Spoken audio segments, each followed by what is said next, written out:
Floral printed ആയിട്ടുള്ള linen cotton ഫാബ്രിക്കിൽ നല്ല ഹാൻഡ് വർക്കും എംബ്രോയ്ഡറിയും വരുന്ന സൽവാർ സെറ്റാണ് നമ്മൾ കാണുന്നത്. നല്ല ഷെയ്ഡിലാണ് ഈ 2 സൽവാർ സെറ്റും വന്നേക്കുന്നത്. നമുക്ക് ലൈറ്റ് ഒരു യെല്ലോ ടോൺ വന്നിട്ട് അതിൽ ഫുൾ പിങ്കും പീഷും ലാവൻഡറും ഒക്കെ മിക്സ് ചെയ്തിട്ടുള്ള ഒരു ഫ്ലോറൽ എംബ്രോയ്ഡറി വരും.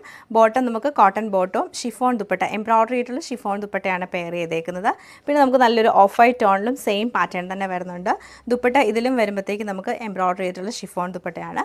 അപ്പോൾ ഈ 2 സൽവാറിൻ്റെയും കളക്ഷൻ നമുക്ക് ഓരോന്നായിട്ട് കണ്ടുപോകും. പാറ്റേൺ വരുമ്പോൾ നല്ല ലൈറ്റ് ആയിട്ടൊരു യെല്ലോ ടോണിലാണ് വന്നേക്കുന്നത്. ഫുള്ളായിട്ടും ഫ്ലോറൽ പ്രിൻറ്റ് വന്നിട്ട് യോക്കിലേക്ക് നമുക്ക് എംബ്രോയ്ഡറി ചെയ്തേക്കുവാണ്. ചെറിയ ബീഡ്സ് വർക്കൊക്കെ കൊടുത്തിട്ട് ഫ്രഞ്ച് നോട്ട് എംബ്രോയ്ഡറി ഒക്കെ ചെയ്താണ് ഹൈലൈറ്റ് ചെയ്തേക്കുന്നത്. ബോട്ടം പ്ലെയിൻ ബോട്ടം ആണ്. ദുപ്പട്ട വരുമ്പം എംബ്രോയ്ഡറി ആയിട്ടുള്ള ഷിഫോൺ ദുപ്പട്ടയും അതുപോലെ സൈഡിൽ നല്ലൊരു ബോർഡറും കൊടുത്ത് ലേസും കൊടുത്തിട്ടാണ് ഹൈലൈറ്റ് ചെയ്തേക്കുന്നത്. ഓവറോൾ ഇങ്ങനെയാണ് ഈ ഒരു സൽവാർ സെറ്റിൻ്റെ ഡിസൈൻ. നമുക്ക് ഈ ഒരു സെയിം പാറ്റേൺ തന്നെ നല്ല രസമായിട്ടുള്ള ഒരു ഓഫ് വൈറ്റ് ടോണിലാണ്. അതിൽ ഈ ഒരു ഫ്ലോറൽ എംബ്രോയ്ഡറി ഒക്കെ വരുന്നത് കാണാൻ നല്ല ഭംഗിയാണ്. അതായത് കളർ കോമ്പിനേഷൻ ഭയങ്കര രസമാണ്. ലാവൻഡറും ഒരു ലൈറ്റും ഡാർക്കും ലാവൻഡർ വരുന്നുണ്ട്. ബ്രൗണും ഗ്രീനും എല്ലാം കൂടെ മിക്സ് ചെയ്തിട്ടാണ് ഈ ഒരു ഫ്ലോറൽസ് വരുന്ന ഷിഫോൺ ദുപ്പട്ടയും കോട്ടൺ ബോട്ടം ആണ് ഇതിൻ്റെ കൂടെ പെയർ ചെയ്തേക്കുന്നത്.